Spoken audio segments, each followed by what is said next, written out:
2-hour drive from New York City, maybe an hour and a half. We got there 30 minutes early. Neither of my bags were overweight. So because of that half hour, I got to spend a little bit of time with Nick and my mom before I left. I am not the type of person who gets emotional about goodbyes or like when things end.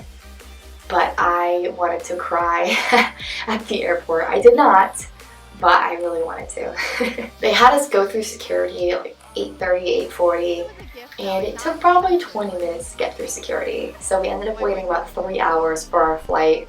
People did all sorts of stuff to entertain themselves. They played Heads Up, I filmed with my GoPro. We just talked and made friends, and I get why they wanted us to come early. Tad bit excessive, but I was lucky enough to get a window seat on the plane. I guess because of wind currents or maybe for safety so that we're not flying over the Pacific. I'm not sure the reason exactly. We flew over Canada and Alaska and then down to Japan, so we got some amazing views on the way.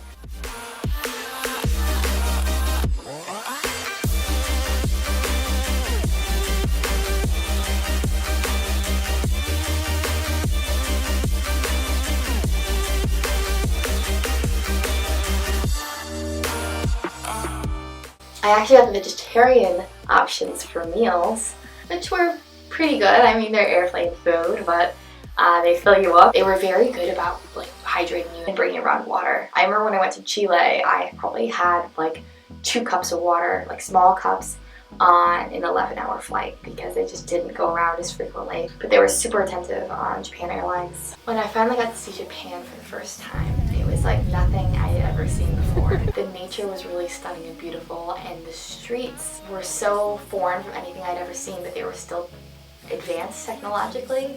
So it's strange to see a country that's as technologically advanced as the US or more technologically advanced, but to look so foreign to me. Language when we arrived, Japanese. I mean, all the people in the airport just spoke to us in Japanese. Some of them had a little bit of English, or we were mostly able to communicate through gestures. It's pretty much all Japanese once you land, and a little bit of English. From there, we took a bus to Shinjuku, which is where our hotel was. Probably like a 20-30 minute ride. I feel like it was pretty short. I'm here by myself because I got to my hotel room first.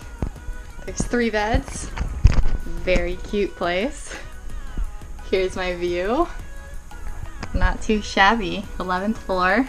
I was the first person back in my room, so I just took a shower real quick and I felt so much better. Although I was still kind of tired because I had not slept at all on the plane and I hadn't slept much the night before that. I think my first experience of culture shock in Japan is when I went out that night with my roommates and Lauren, who I met at orientation.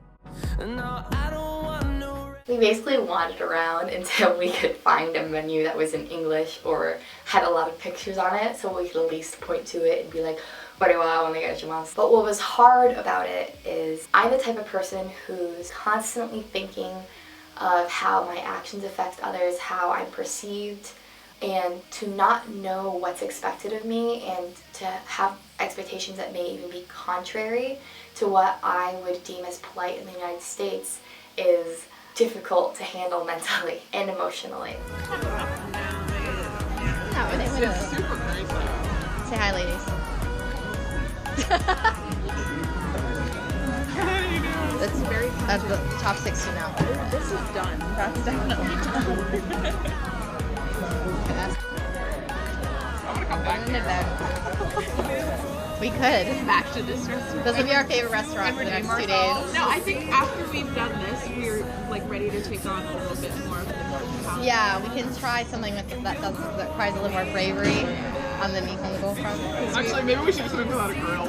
yeah. I think I kind of ended the night, even though it was really fun, feeling a little bit nervous and worried. That feeling of culture shock. If you've had that, you understand. But I also think that I hadn't slept very much in the last 30 hours, so I maybe just needed some sleep. The next orientation vlog will be another video because I don't feel like recording anymore and I have got to get to my board of ed. And yeah, see you in the next video.